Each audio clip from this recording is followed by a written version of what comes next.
Hi, welcome back to Central Line. I'm your host, Katie Berlin. I'm here with a special guest today, Melody Martinez. I apologize ahead of time if this episode is a million years long because I have met Melody now twice, and I, for some reason, cannot shut up around her. So I think this is going to be a fun conversation. I apologize if it's long, but I think it'll be good. So, Melody, welcome to Central Line. Thank you so much for being here.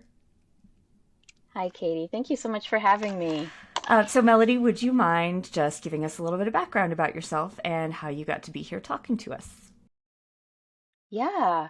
Um, I am a certified veterinary technician. I've been a technician since, about 2007. Feels like two lifetimes ago. I've been in and out of the veterinary industry.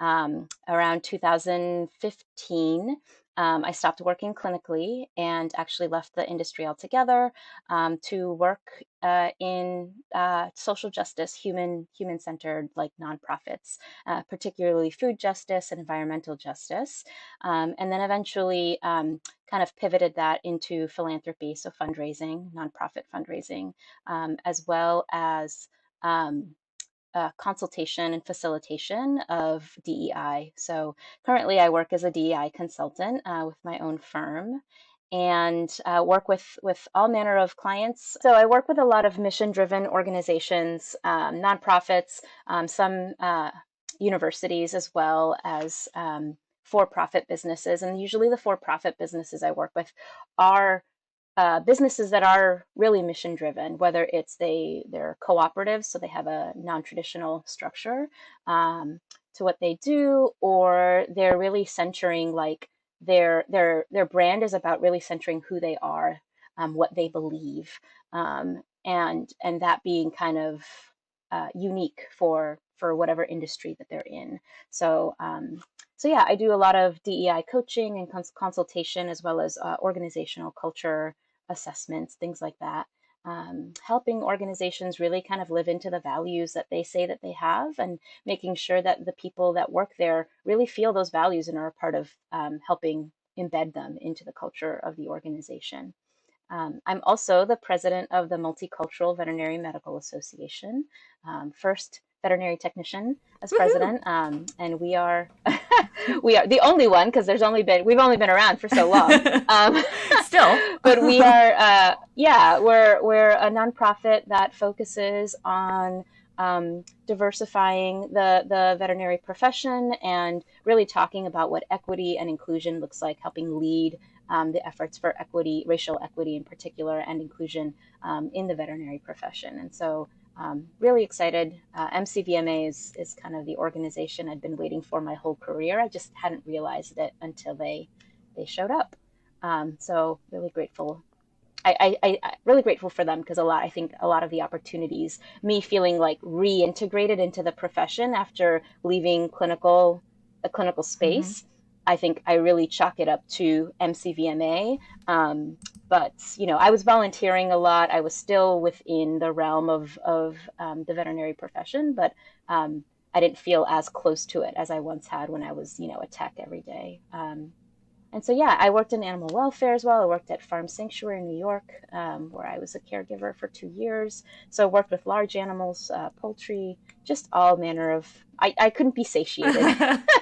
um, and so when that ended, I was like, let's do emergency. I kind of just, kind of went all over the place until I really realized, like, I wanted to do something different, and my return was about like using what I've Mm. learned to come back into the space and make it better than how it was when I left the clinical practice.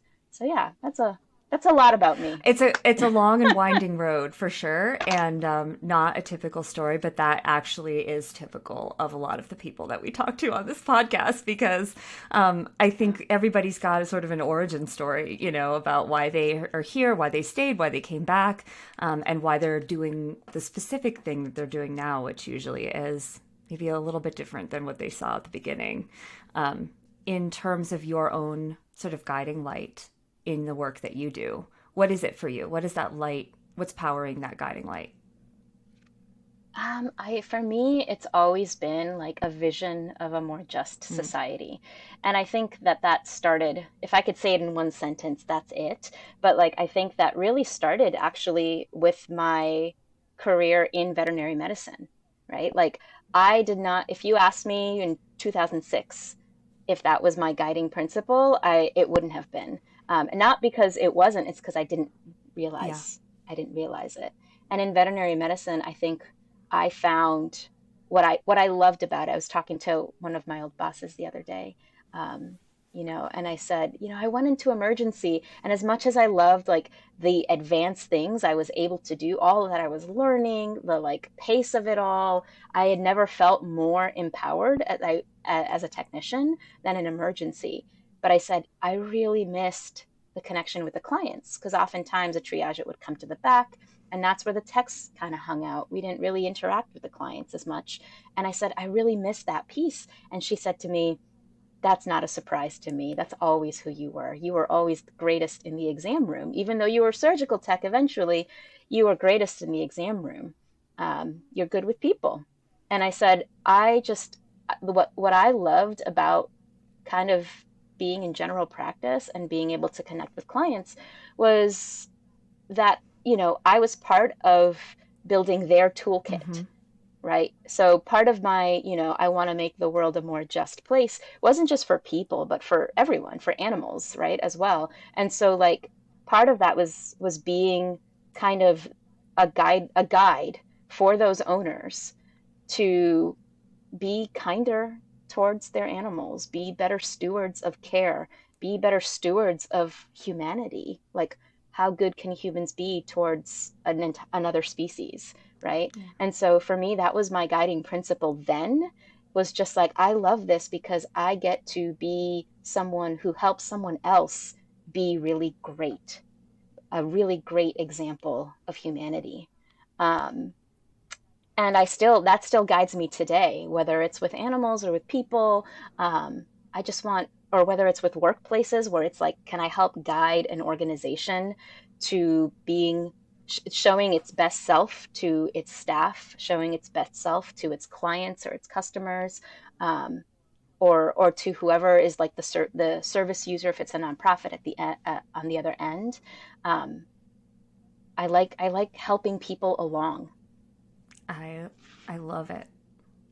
And I love the way that you phrase that about, your role was to help somebody in that exam room like holding their cat be the best version of themselves that they could be to that cat and like show that cat that humans are good too and like we're here to take care of Yeah. you. Like I that's a really noble mission and I don't think I've ever heard anybody put it that way before, but I love that.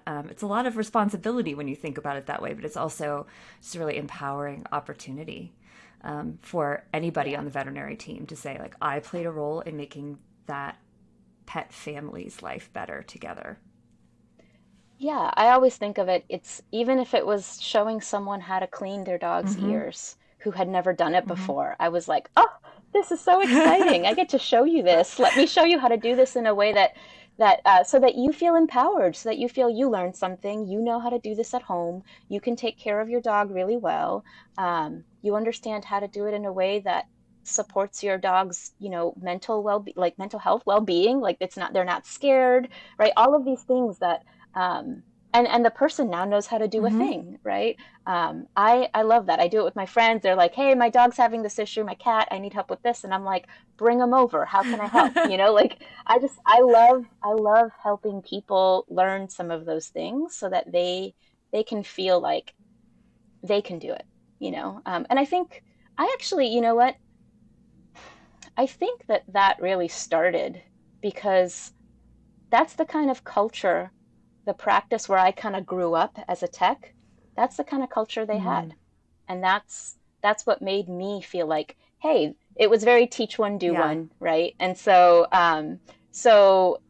I feel like that part of me of like teaching others actually came from the people that surrounded me who taught me. Yeah. Um, and so, yeah. Very I don't know. cool. I just put that together now. Huh. I never thought of that before. That's very cool. Yeah, I mean, if you are at a place where everybody rolls their eyes when they have to like teach a client something, that's what you're going to absorb. Yeah. And if you work Yep. at a place where the culture is this is an opportunity to be part of something special and have this person walk out of here feeling like they can do this and it's going to make everyone's lives better, then that's a completely different vibe. And if that's what you take with you, it's going to change your whole career. So, yeah, Yep. very, very cool. Yep. I was very lucky to work with technicians, assistants, who, when I was first learning, who were very Mm, excited to help me along, and did not roll their eyes and did not huff and did not do any of those things of like, I can't believe I have to do this. They were excited for the help. yeah. And they were excited to be, I think they were excited to be in the Mm, position of helping someone yeah. else, right? And so, yeah, Well, that's yeah. a good segue for today because we are talking about the mentoring guidelines, and about mentoring in general. Mentorship is not limited. We talk a lot about like veterinarians, new grad veterinarians finding a mentor and stuff like that. But every member of the veterinary team could use some really good mentorship. And, we'll talk a lot about what that might look like. But I was wondering, we've had a number of task force members on the podcast, several technicians, and I'm always interested to know because I think it's a really great part of the task force that we have people in different roles sort of collaborating on these. I think we had a vet student on the task force too, and that was exciting. And such an important part of understanding what good Hmm. mentorship looks like. But what was it like for you being on the task force? Did you have a good experience? Oh, I did. I loved it. I pretty much knew most of the Hmm. people who were on the task force prior to joining. Um, I remember when I got the email asking me to join, and I actually emailed back to the AHA contact, and I said, "Did you mean to send this to me?" No, you Because didn't. I did. I Were you did. like, is someone punking me? Like, do they mean Yeah, me? I really thought so. Like I said, did you mean to send this to me? I said I'm a technician, and I didn't realize that I could be a part of that. Like I didn't realize that I was being looked at to like for my Oh my expertise in a gosh. certain area. And so I literally emailed back and I was like, I think you made a mistake. Did you mean to send this to me? I'm not a doctor. And they were like, no, we meant to send it to you. Oh my God. And I was like, oh. I have so many feelings about that. Like, on the one hand, like, I hate that, like, we don't, this isn't just normal to have technicians and Yeah, managers and, CSRs, like, just yeah, be waiting for the call, to contribute all of yeah. this experience and knowledge. On the other hand, I'm so glad that you got that email. And also, it makes me think of when I got accepted to vet school, the first school that I heard from was Cornell, and they didn't do interviews or anything. And so I heard from them like way early. And the Dean Smith, called me. He just called us on the phone, and it was like before Christmas. So I thought I had weeks to wait. And he just called everyone, and he was like, "Congratulations!" And I was like, Psh. I was like, Psh, "Yeah." I'm like, who is this? And he's like, "It's Dean Smith." And I was like, And he's like, "Would you like me to give you my office number so you can call me back and get my assistant because it's definitely me?" I like absolutely thought someone was punking me, and so instead I like told the dean of the entire vet college that he wasn't who he said he was. It was a good start. Oh my It's an gosh. auspicious beginning to my veterinary career, but anyway, that's what it made me think of. So we all have that Yeah. moment, but I hope the next time you get an email like that, you will immediately believe it is for you. Yeah, I don't even remember if like there were, I don't think anyone else was copied. Like I didn't get to see that everyone else on the task uh, force was a doctor, but I don't think I saw that. I think it just came to me and I was just like, there was also no like no context. Like so and so gave me your yeah. name as someone who could. It was just kind of like we want you to do this, and I was like, you have the wrong person. Amazing. Amazing. But my experience was actually really great. It was such an interesting thing. This AAHA podcast is brought to you by Care Credit.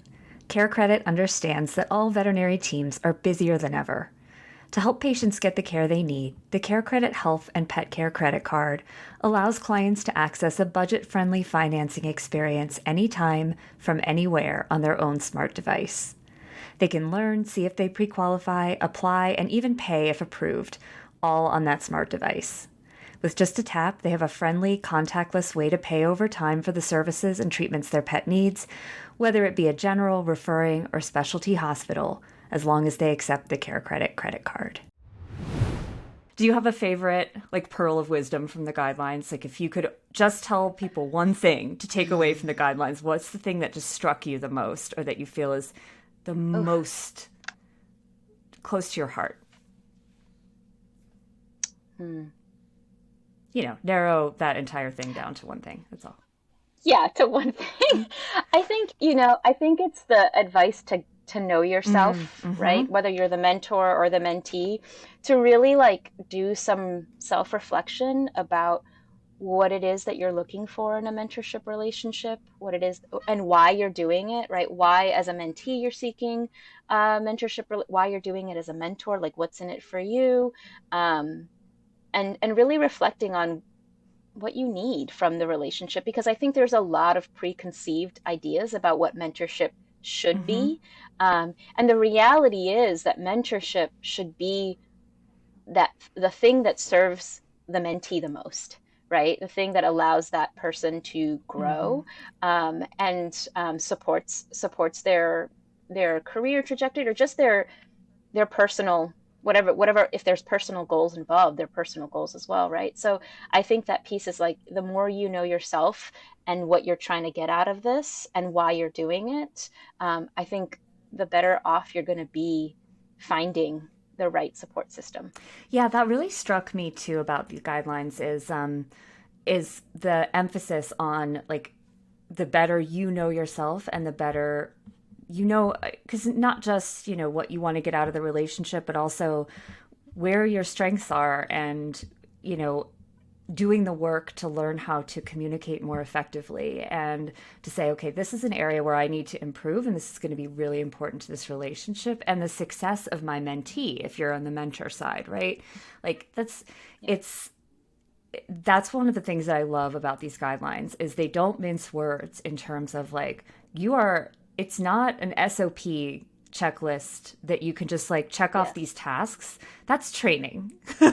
That's like, I taught her how to use the anesthesia machine and she passed a quiz, like she hooked it up in front of me. Yeah. Like, this is such an in-depth and personalized experience, and you can't get away with not doing the work if you want it to be successful. And that, I think, is what the guidelines really impressed upon me, is like, this is an expectation of yourself as well as of the person that you're working with. So that, I think that was really cool. And, I was wondering you said, there were times when you guys had kind of spirited discussions, opportunities for clarification together. Yes. Was that something that everybody just brought to the table and like agreed on right away? Or was there some spirited discussion around that in terms of like what that sort of self responsibility looked like? I don't think that there were disagreements that were like value centered in nature. I think everyone who came to the table agreed on some core things, right? Like, we agreed that diversity, equity, and inclusion were important to include as part of these guidelines, for example. We agreed that, sometimes the relationship doesn't work out, and that doesn't mean you should just stick with it, right? I think any disagreements we had weren't true disagreements. They were more like, that's not how I would have communicated that. It's not what I think I would have done. Or like, how do we clarify that so that it's actually getting to the heart of what we're trying to say. So I think that's so like important to working together well, is saying, hey, at the end of the day, I don't disagree with you on this core thing, but how we get there or how we do it, I think that's up for discussion. Yeah. And I think that's kind of where we were as a task force, where we were like, we all fundamentally, no one here disagrees with anyone's lived experience, disagrees with these core values related to the veterinary profession, related to society, related to mentorship. But there's a lot of nuance in how we communicate this, or we understand this, or how we integrate it into these guidelines. And I think that's what led to like healthy Mm-hmm. debates, especially where there were strong opinions. And I also think that like what was great about the task force was that we were a really diverse group of people. And so we were able to bring stuff. I was like, I would not have thought of that because that's not my Yeah. life. That's not my lived experience. So you bringing that in now totally makes sense. And I'm learning something. And I can see why it's so important to you. Mm-hmm. Um, and I think that one of the things that was really great about that was that we looked at each other as like content leaders, Yeah. right? Like I did not question someone whose experience was different than mine, who was bringing something that I would not have thought of. Um, I was just like, I believe Right. you. Wow, like and so that was a really great piece of this too, is that I think it made any like mild disagreements, like we knew they weren't going to be the end of the world, Right. Because you right? are all Or that trying to we were going to leave achieve the each other. same thing. Yeah. Yeah, yeah. And I think that was the piece too, where we all looked at each other. We knew each other. We were like, oh, this is an expert in this area. That's an expert in that area. This is great. Yeah. I trust you. So I think that high level of trust with what people's wisdom and Mm. experience actually made for a really great experience. It felt like you were among equals, Yeah. you know? So that was really great. That trust is really important to me. In fact, I have one post-it. We were talking about not being able to live without project management software before we got on here, and true. But I have one post-it stuck to my monitor, and this is what it says because this is a core value for me, and I feel like Yeah. no matter what we do, the guidelines. This goes back to the content of the guidelines because nobody's saying like you have to have a mentor that looks like you or that's had the same lived Right. experience that you have. But you have to have a Right. mentor. And as a mentor, you have to see the mentee and say, okay, this person is a subject matter expert in their own experience. And I have to remember that and not try to tell them that it's not that way. Yes. And if you have a mentor who doesn't feel that way, that's an irreconcilable difference.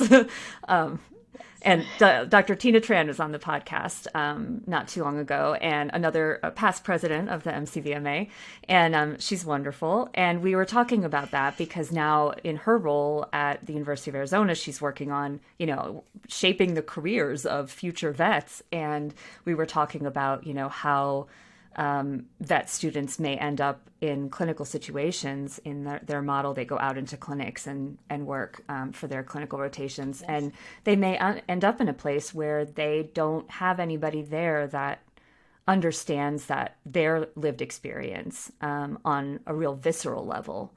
But that Yeah. the clash comes when they don't believe that yours is different or valid. And I Right. think that's a really key thing to take away from these guidelines for me anyway. It's like you don't have to pick somebody who understands you deeply. You have to pick somebody who wants to understand you and Yes. listen. And there's such a big difference there. Yep.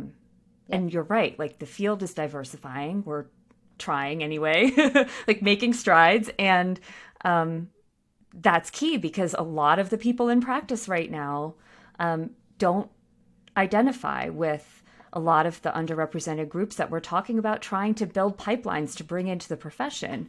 And we can still be good mentors, but we have to listen. Yes. Yeah. Yeah, I definitely think that's a big piece of it. Is there has to be a willingness to say, "Hey, I don't know what I don't Mm-hmm. know, and I'm not expecting you to teach me that, but I'm expecting, but you can expect that I will Yeah. believe that you're, like you said, a subject matter expert in your own experience. Yeah. And so if that's what you're experiencing in the workplace, or that's what you're struggling with, then it's on me to say I believe you, and try to support you as a mentor, right? Try to support you, and try to do my own learning so that you don't have to explain everything to me just so I understand. I sometimes tell people, um, I tell my partner this a lot too. It's like, you don't have to understand why. You just have to believe Yeah. me about Yeah. this. You can't argue with me about what is going on in my own life. Like, I don't want to have to Yes, defend what I believe to you about my own experience. yes, Yeah. yes. Like, I will tell you more Yeah. later if you want to, but right now just trust Yes. me on this, right? Absolutely. Yeah, for sure. I identify with that. So mentoring, a lot of people think new graduates, we're talking about Tina Tran at the university and vet students, finding mentors as they enter a profession. So, like a brand new tech school graduate or somebody's first day as a vet assistant. Is mentoring just for new graduates or like newly hired people? No, no, no, no. Oh, I wish that more people understood that it's Yeah. not. That it's really about anybody. At any, it's You could seek mentorship at any stage in your career. Um, because there's something that you've identified that you want to know more about, or learn more about yourself, or become better at, but you need support for that. Um, you know, I think a lot of people also conflate, and we talk about this in the guidelines, they conflate mentorship with Mm-hmm. training, or mentorship with coaching, and those are all very distinct, different Mm-hmm. things. Um, and mentorship is really about, um, the especially the mentee identifying a place of growth for them. And so the only people mentorship does not work for is anyone who thinks that they have nothing to learn Yeah. about themselves, about their We've all met profession, this about person. anything. Yeah. Like the person who thinks that they are self-made, and they can, they know everything, and they don't need to know anything else. And like, those are probably the people who need mentorship I the was going to say most. these are definitely not the people you want as your mentor, right? Because they're No, they're definitely not open no, to no, learning because from you. yeah, because they figured it out. They know how to do everything right. I think mentorship is really about anyone at any stage of their journey, of their whether it's, and it could be, we often think about mentorship is only about what you want to learn as a Mm, veterinarian, or as a technician, or as an assistant, right? It's not about, like, and it has to be directly related to my job, right? Or my job description. And it's like, not necessarily. It could be related to your growth as a person, right? Like, are there that might help you in your profession, right? Maybe you're having a hard time. Maybe you don't see yourself having a hard time necessarily communicating with your clients, but you want to improve your communication, right? Just generally, right? You're struggling with that in your personal life, maybe. Um, and so you seek a mentor to help support you grow and learn, around communication in general, hmm right? And that supports you in your practice. Um, but maybe that's not why you did it, right? And that's not why you sought a mentor. So mentorship or maybe you're thinking of a career change, or you're wanting to work for industry, or you're leaving clinical. You're trying to think of what to do next, right? And so you seek a mentor who's done that. And maybe that mentor has not done it exactly how you plan to do it. Maybe they're not someone who was a doctor and went into industry. Maybe they're a technician who, you're a doctor, they're a technician who went into a completely different field, um, and can just show a way of doing that, can help support you as you figure your way, right? And that's the thing, is that mentor, I said that specifically, like, as you figure your way, because mentorship is not about doing it mm, my way, doing it the mentor's way. It's about the mentor helping the mentee figure out what is your way of handling that challenge, or learning more about that, or learning more about yourself, or taking something to the next step in your career. Um, so I think that that's why it's important to understand that you might need mentorship, or you might desire mentorship at any stage in your life or your career. Um, yeah, it's really relational. So I think it's important that that piece is important, is that it's not about, like you were saying earlier, like checking off some Mm-hmm. boxes and saying, well, I did it, right? It's really relational. And so um, it's kind of, it's not therapy, but it's kind of in that vein of like, it's relational, it's focused on you growing personally, professionally. Um, and it depends. You may seek it out at a time where you feel like you need something specific, right? Or you need a specific kind of support. So it's not always for new grads, although it's beneficial for new grads to have mentors. I mean, I've heard a million times over from veterinarians, especially, I wish I had had a mentor. My God, I wish I had learned, I had, because it was sink or Yeah. swim. I was just, flying by the seat of my pants, and I wasn't ready after school. I wasn't ready to just go in. I had so many doubts Yeah. about myself, right? And a mentor could have so totally supported me. So it's definitely super helpful for new grads, but I think we miss out on a lot. And I think people undervalue themselves and undersell themselves when they don't think, I'm midway through my career, or I've made it in my career. I don't need a mentor. And it's like, well, maybe you do. It's just figuring out what aspect of your professional life or your personal life do you want support with? Would you like to improve? Or it's not always about improvement either. Mm-hmm. It's like, what do you want to learn more about yourself? Yeah. And how can a mentor help you do that? Yeah. I love all of that. And the idea that it's never too late to say, you know what, this is something I've struggled with my whole career. And I feel like it's getting in the way of me being as happy as I could be and as effective as I could be in this career. And I want to stay here. So what can I do? Maybe I need some help. And asking for help is not always easy, especially when you feel like you should have it together. I think that's a big thing. Like, Yeah. I'm just thinking about it now. If I went back into practice tomorrow and I was like, you know what? I never really felt comfortable with emergency. I would really like to have a mentor who helps me like navigate the transition to emergency, seeing emergencies Yeah. as a GP. And it would be super humbling because I would have to admit everything that I've been skating by not knowing for for like over a decade in general practice, and just got really lucky that it didn't come in and nobody found out I didn't know it. Like, we would have to say that out loud to somebody and then ask them for help Yeah. with how to navigate those situations. That is very hard. And so finding somebody who's not going to judge you and who recognizes your desire to, like you said, not always improve even, but just learn, Yeah. is and admit, because we all have strengths and weaknesses. No matter, like you said, nobody knows everything. If they think they know everything, like, they probably need this more than anyone. Yeah. And it's okay to be human and admit that. But man, it is hard sometimes. You said, Yeah. And I think sorry. that piece too about Mm, transitions, you said like during the yeah, transition, I think mentorship can be really yeah, valuable. That's why we focus so much on the new yeah. grad aspect of it, can be really valuable for transitions, but that's not the only transition that exists, right? There were times where I remember, gosh, now I'm thinking like, oh, it would have been so great to have a mentor during this transition that was not a physical transition from like one area of practice to another, but was like a philosophical transition. Like I Mm, was struggling with, I was like with a moment of like moral distress about something related to the workplace. And I didn't know how to handle it. And I was just like it was just kind of not eating away at me, but I was just like, should I be working in veterinary medicine if my values are changing? Should I still be here?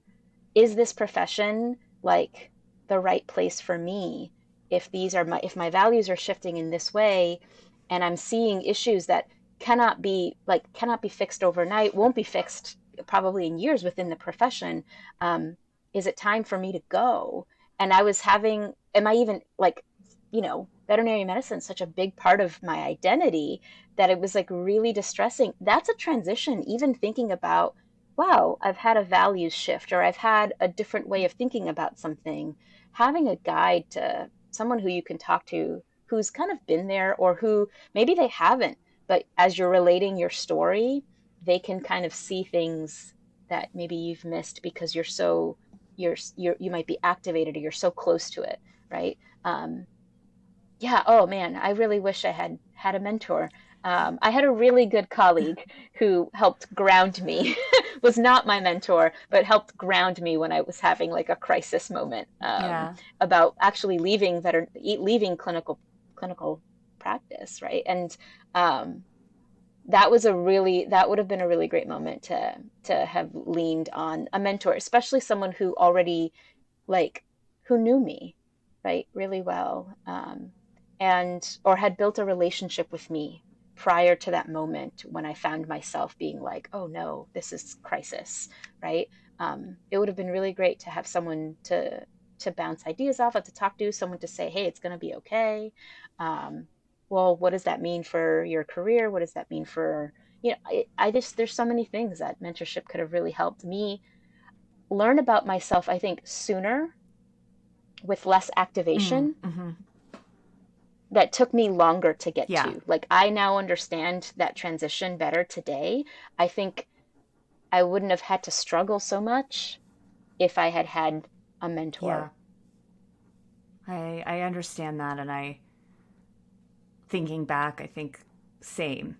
There were we've all been through some dark times, like of the soul. If you've worked in vet med long enough, you probably have been through some dark moments of the soul. Yes. And knowing that you're not alone in that moment, and like you said, that somebody who you trust, and that's key because you could post in an Yeah. online forum and thankfully they're there, when you need that in that moment, Yes. but those people don't know you and they don't know all of the experiences that led to that moment. And it's very hard for a stranger on the internet to give you meaningful advice in those really deep, dark moments, Yeah. where you're like, should I stay? What do I need to do to stay? Or like, if I go, will I be okay?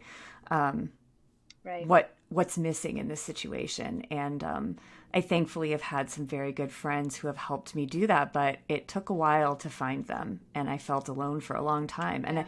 I wonder, how much impact that has on your career over time. If you don't have that early on, does your career get shorter because of it? Because you've already chipped away at so much of your sort of resilience.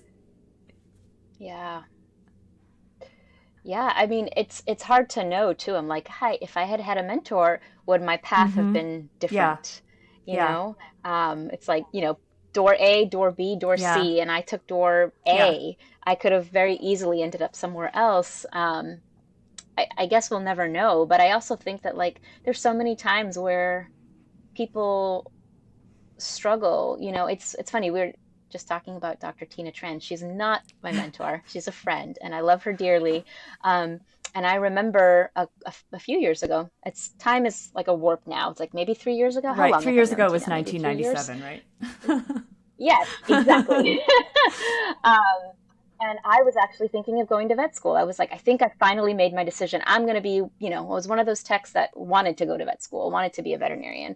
And I was like, I think I'm going to go to vet school. Oh, I was literally taking Yeah. classes, prereqs. Like, I was like, I got to redo physics. It's been a long time. I got to redo organic chemistry. It's been Good a long time. times. So, yeah, of course, those were the only classes I had Right. left. Without the flashcards. Yeah, yeah. And so I was just like, I was in school. I had enrolled. I was actually in physics class, when I was talking to her, and she was like, "Are you sure about this, Melody?" And I was like, "What's not to be sure of? Don't you love your career?" She's like, "Well, yes, yes, yes, yes." But like, one of the things, and again, she's not my mentor, but she gave me some really sage advice, which she was like, "I've gotten to know you over the last couple of years, and I know what veterinary school is, and I know where it leads." And all the different places where it can lead. And she said, I don't think that this is where your strengths are. And not to say like you would, she was like, you'd be a great veterinarian, trust me, that is evident. But I just, she said like it's not in like a put down kind of way, but like I see so much more for you. Not to say that Yeah. veterinary medicine, that being a veterinarian isn't like amazing, but she was just like, I just see a different path for you where I think that you could really be a part of this profession and support it in a different way. I think if you become a clinical veterinarian, there's something you're not going to have time. There's something that's going to be lost that I think that you actually uniquely bring because you're not a veterinarian. Oh, I love that. Um, and well, really? And so she really made me think, she was like, really think about this, Um, really think about, she's like, she was saying to me, like, I think that there are so many different pathways in this profession, but everyone seems to think that that's it. Like, you have to become a veterinarian or you're nothing. Mm-hmm. And she's like, I'm glad I'm a vet, but you can be so many things, and still there are so many things that we need in this profession, some that have not even, she said, some that were like that have not even probably like been realized yet or like invented yet, right? And she used the example of like veterinary social work, like that is just still so new to Yeah. the profession and so sorely needed, and look at how new it is, right? There's that, because I was tossing that up. I was like, or maybe I'll go to school for social work and become a veterinary social worker. And she was like, well, you love people, so and you like, why wouldn't you do that instead, and so she was like, but then there are so many other things, like we don't even know, like 10 years from now we might realize that there's this other kind of auxiliary piece Mm. to the profession that's really Yeah. needed that we don't have right now. In the same way that veterinary social work is really it is really showing up in that way. And animal welfare being, again, like kind of a sibling uh, industry, profession that I've been a part of for a long time, that's growing there too. And so I don't know, that was really good advice. And you know what? Again, she wasn't my mentor, but had she been, she is not someone who had the same life experience as I did. She is not someone who's even in the same role as Mm-hmm. me, but she is someone who understands something that I was going towards better than I do. And that was what was really helpful with her advice, is she's been there and she's seen it, and she also knows me. And she said, hey, like, I'm not saying, she never said don't do it. She said, think about what other options there are before you make a decision. That's a big one. Before you make that decision, try to consider some of these other options too.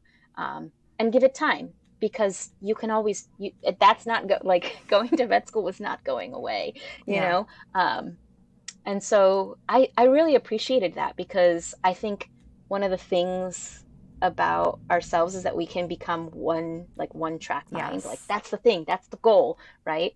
And having a mentor or someone giving you advice, and this happens obviously in mentorship, that can check your beliefs. Well, she asked a lot of why is that the end goal? Tell me, actually, she said, tell me why you want to become a veterinarian. And I think I said something like, I want to help people. And she was like, don't become a Yeah. veterinarian. Well, there's so many other ways to do Yeah. that. Yes. And Yeah. I'm very glad that she asked these hard questions of you. And Yeah. I'm thinking about times when people have said that, mentors or informal or otherwise have said that to me too, of like, why, or tell me why you want to do Yeah. that, or, what do you think about that idea? And then listening with an ear for like the blind spots that I might have about it.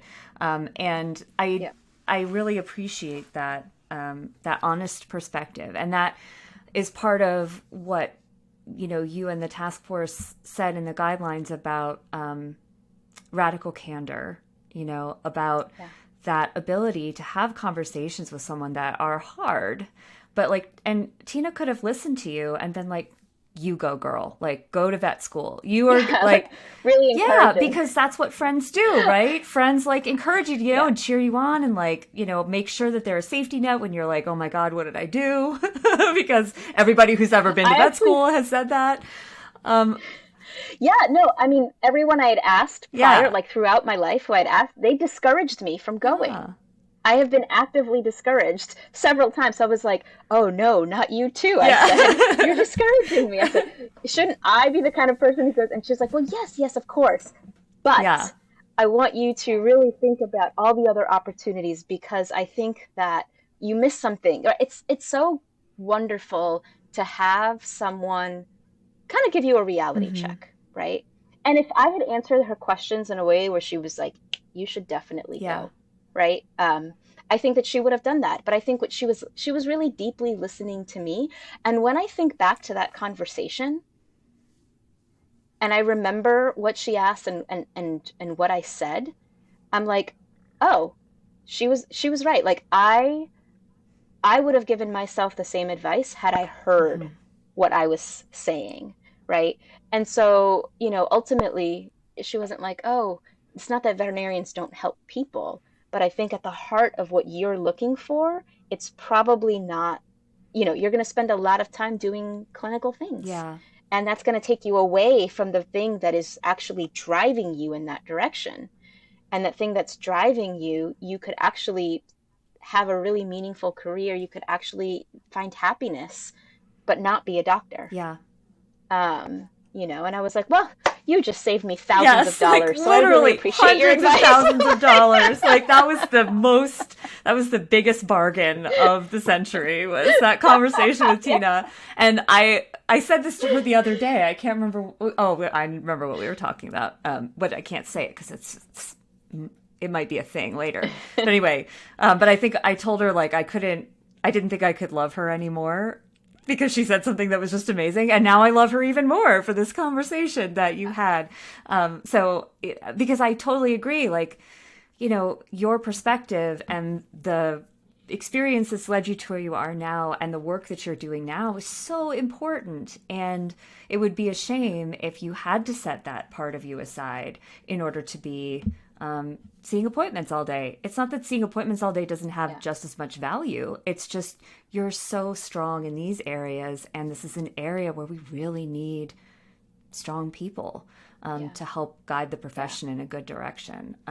So I'm very glad because you might not be here talking to me, and that on a selfish level, I'm very glad that you are. So I also think that, it's like there's this thread, like some people are, I was not happy when I first heard her oh, right, response. because you had your I was mind like, well, made up.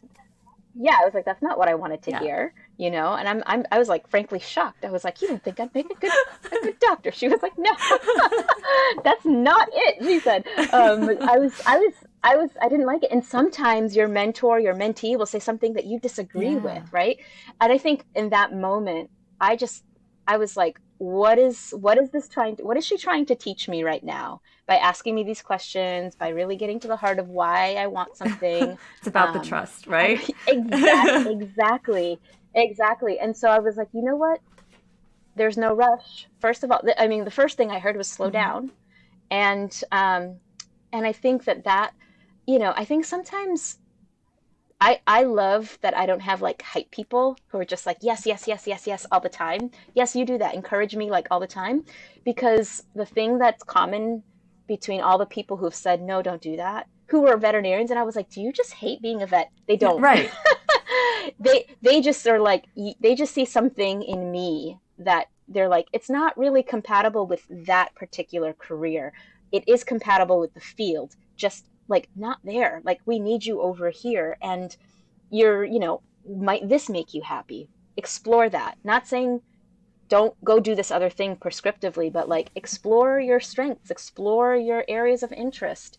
Maybe they don't actually lead you in that direction. Um, and I think that I also have to take into account, like, if this many people who've known me for a while and who I respect and who I trust are all seeing similar things in me and saying the same thing, like maybe I should Mm. listen, right? Maybe I should listen and at least take to heart what they're trying to tell me and believe it, because maybe they're seeing something they believe in me that I have not believed in about myself. Yeah. And that's the value of friendships, mentorship, whether it's informal or formal, right? um, is there are people who can see you in a way that you can't see yourself, um, Yeah. and that helps you grow. Yeah. And I I love what you just said, because I think, some people listening to this are like, well, what if she really wanted to go to vet school? Well, if you'd really, really, really, really wanted to, you would have just done it. Like, you would have been like, you know what? Thank you all for your generous input. I'm going to vet school, Yeah. And there's nothing about mentorship takes away your agency to do what you really want to do. Right. That's not mentorship. Right. If they're like, you can't do that, or I don't think you can do that, that's not mentoring. That's something else. Yeah. That's, Yeah. It's funny because it sounded like discouragement at first. I was like, you're discouraging me. And it's like, and now I'm like, that wasn't discouraging. That was just exploring. Yeah. You might still end up there. Right? But let's explore some of these other options before you make it. Just don't rush into it. Right? And so I thought that was really helpful. And I also think that it really helped me ground myself in being like, yes, being a technician who's not on the floor is still a valuable identity. It's still valuable to have in this profession. It's still needed in this profession, right? It's very rare for me to meet technicians who are not on the floor. And so I think what I heard there, it was kind of like, I was kind of like, what's my place if I'm not in the clinic? Yeah. Right. And what everyone was saying was like, there are other things that you could be doing. And I think one of the things Tina said was like, again, with that, like, maybe your path isn't written yet. Maybe the thing you end up doing, you invent. Yeah. Like, like, have you ever thought about that? And I was like, oh, that's exciting. That sounds really like exotic. I like it. Yeah. And then you're like, oh, I should be dreaming bigger. That's what's really valuable about sometimes, quote unquote, being discouraged, right? Is that it allows you to find something else. And I don't know. It's like I look back now on leaving the clinical setting. It for a long time, I saw it as a failure. And I look at it now as like, oh my gosh, look at everything I learned from that decision, who I've become and how I returned. Yeah. Knowing what I know now. But at the time, it was like the worst possible thing that could ever possibly happen. Yeah. Oh my gosh. I didn't want to be a statistic. That was a thing to me, is I didn't want to be a statistic. Yeah. I didn't want to be, the technician who's here for 8-10 years and then it's like, it's not for me anymore. Yeah. I was fighting against that. And then I realized, like, you're still one, even if you're not clinic, you're still a veterinarian if you don't work clinically, right? Like, I think that those stories aren't out there enough that I think many of us lose perspective and then struggle unnecessarily, thinking that like, I've lost a part of myself or I have to grieve a part of myself. And it's like, you can be that person, you can still be the vet, you can still be the tech or the assistant and not be working there and still, and still have that identity and utilize it in a completely different way, or not at all for a time if you need to, right? Doesn't make you, I don't know. That's a whole other conversation, but I think it's the value of even informal mentorships. And I wouldn't classify this conversation with Tina as an informal mentorship either, but just having someone who knows you or who's gotten to know you, or who's just getting to know you and can ask you the right questions so that you can come to the answers that are meaningful for you. Right. Yeah. And it's, again, doesn't have to be the same identity. Doesn't have to be like, all, like Tina and I are different. Right. And it was just, again, it's someone who can say, I understand. I believe you. Let me listen to you. And, here's what I think, or here's what I'm seeing. How does, what do you think? She actually said, like, what do you think about that? And I was like, oh, I don't know. I had never thought of that before. She was probably kind of, I mean, I would imagine that she was probably kind of like, I don't know how she's going to take this, but I'm going to say it. It's just like, yeah, she was. Because she cares about you. She was like, I know how this sounds. I mean, that's really, really cool. And, I want to be respectful of your time. And so I want to close out here with just when we talked on the phone before this, we had like an epic Zoom call. It was amazing. I think we had like 30 minutes scheduled. We were on like for an entire afternoon. It was amazing. It was a great conversation. And you said like, you dropped all these nuggets, some of which I wrote down because they were just too good. And one of them, you said that you want people to know, or you want people to take away that I believe what you said was, before you say it's not possible, think what would it look like if it were possible. And that applies to so many things, like in your conversation with Tina, like, well, what do you mean I should Mm-hmm. not go to vet school and like think about doing something else with my life? Like, wait a second, what could that look like? And how could you live that life and have it be an even fuller life? And you applied this to mentoring too, that a mentorship is not one size fits all. And Yep. a mentor has to be open to arrangements that maybe are not exactly what they had in mind when they were like, I think I want to be a mentor. Right? Yeah. Yep. I think people have like a lot of preconceived Mm-hmm. ideas of what that relationship looks like. And I think, I think that sometimes that puts unnecessary pressure on the Yeah. mentor in particular. I have to be available all the Mm-hmm. time. I have to be able to give them advice about everything. And if I don't know, then I have to be able to figure it out, Yeah. right? And it's just like, if you don't know, say you don't know, Yeah. or let me find someone who can help you with that. That's not my area of expertise. I'm actually working on that myself, right? Like, let's find a resource together that Yeah. helps us understand this challenge that you're facing. Um, yeah, I think, I don't remember saying that. It sounds so cool Yeah. now. It was Um, cool. It was cool enough I wrote it down in my little book. You didn't know I was taking notes while we were talking. no, I didn't. So it's just like, I said, yeah, I think where that comes from is that, especially in my work now, and I see it now kind of like retrospectively in veterinary medicine too. It's this like, no one's ever done that before, or we can't do that, or we don't have the resources. I see it a lot in my work with organizations like around uh, not just DEI, just even like organizational policies in particular, like benefits that they would want to offer for their staff.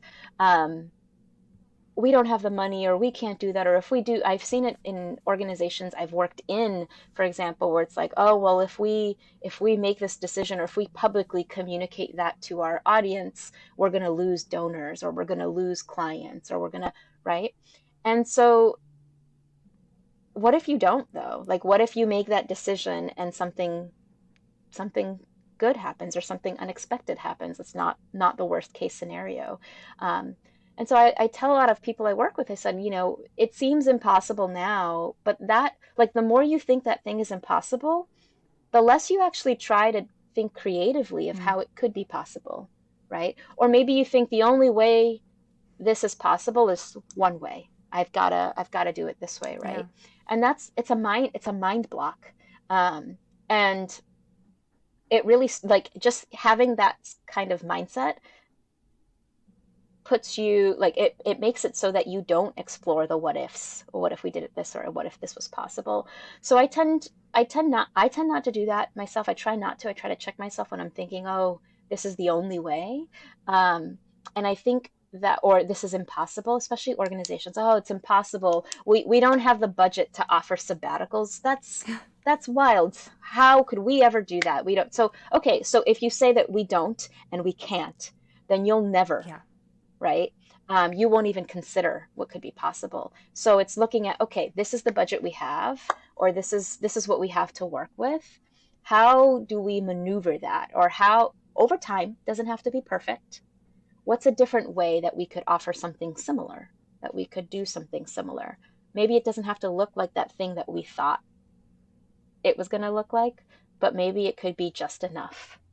And I don't want people to stop thinking creatively about what could be possible. I think in my conversation with Tina, I mean, that's what she Yeah. did. She was like, wait, wait, wait, wait, wait. What else is possible? Maybe there's something that doesn't exist yet. And it was just that nugget of like questioning that allowed me to be like, it just opened my mind up to other things. And it helped me slow down, and it helped me reevaluate and re-examine things, right? And I think mentors in particular, like the power of a really good mentor is being able to get you to explore your own way of thinking, Mm. how you think something should be done. Or, I'm leaning towards this. Do you see it differently? Something I say to a lot of people, say like, well, here's what I think, but do you see it differently? Because I'm genuinely curious maybe there's something I missed, right? Um, and I think that I don't know, it's just opening yourself up to possibility. And I tell people all the time, especially in organizations, I was like, well, how about we pilot that? Because everyone, oh, if we do that, that's it. The decision has been made. And I'm like, ooh, not many things in life are like One and done. that. Like then it's forever. One and done. Yeah, exactly. Like that's what they used to say about marriages, and that didn't No. turn out that way, right? Like so like it's not, I always tell people like pilot it. Why don't you try that for 3 months? See how it fits. See if it works. Reevaluate it. If it doesn't, let it go or try something else. Yeah. Maybe you learn something about yourself or your organization along the way. Just try it out, right? Um, and I think it's basically saying like take calculated risks, um, and don't limit yourself by saying it's not possible. You know, I think we're here today, many of us, because so many people didn't think things were Yeah. impossible, Yeah. right? Like, so I think that's I don't know. It's something I said, and it's not something I've necessarily like. It's not like a motto I have, but Maybe it won't be now. I always think to my, yeah, maybe it will be now, but I always think to people like, hey, don't be self-limiting, Yeah. right? Like try and figure out special organizational culture stuff. Oh, it's not possible for us to do. Well, what if it is, right? Or how could it be? How could it be? How could we make it happen if we had the resources? Or how do we do that with the resources we do have? How do we get close, right? Um, Success just might look differently than you had planned. Yes. I think that this I'm gonna watch this podcast someday, and I hope you don't I hope you don't cut that part, No. because I know someday I will need to be reminded that success sometimes doesn't look how we had planned. Absolutely. And I think I'm going to have a guest on soon that actually I will have talked to by the time by the time this podcast goes out. But that's one of the things that she talks about is what happens when success doesn't look like you thought it was going to, which is a really interesting question. But we were talking before this about how neither of us can watch ourselves on video. Like I would never watch these podcasts back. I just listen to review. And so I can send you the transcript and then you could just paste it up on your screen. I will Yeah. You could do a post-it. remember this. Yeah. Well, It'll be important to me someday, I'm yeah. sure. I'll be like, oh, I should take my own. Again, like we started Hmm. with this conversation's going in circles now. Like, get to know Yep. yourself Totally. before you go and you enter into that relationship. And maybe it'll be myself giving myself that advice Yeah. in the future. And I was like, I Mm. should trust myself more on that. Yeah. So, um, yeah, Well, sometimes these things they have their they way, do. finding themselves back to I you. think it's important to note that not everybody who has, like, you have so many amazing things to say and contribute, and also you probably don't remember them yourself all the time. And that's important to know. Like, no mentor is ever going to remember all of their advice themselves either. So you don't have to be perfect to make a huge impact in somebody's Yeah. life. And that's a really, really important takeaway, too. Yes. Melody, Yes. thank you so much. I think we're doing well because I think our last conversation is like twice this long. So we're Yeah. doing well, but it's because we had a vague outline, probably. So, but I could talk to you forever. I could listen to you forever. I really appreciate you spending so much time and dedicating yourself so intensely to all of the things that you care so much about. So, thank you so much for being here. Th- Thank you so much for having me. Thanks for emailing me. Thank you for not I believe, deleting it. yeah, I believe Yeah. you. I didn't say, are you sure you have the right person? Yeah. And then I wanted to ask you one more thing, which is if our listeners want to learn more about you or ask you about consulting, where can they find you?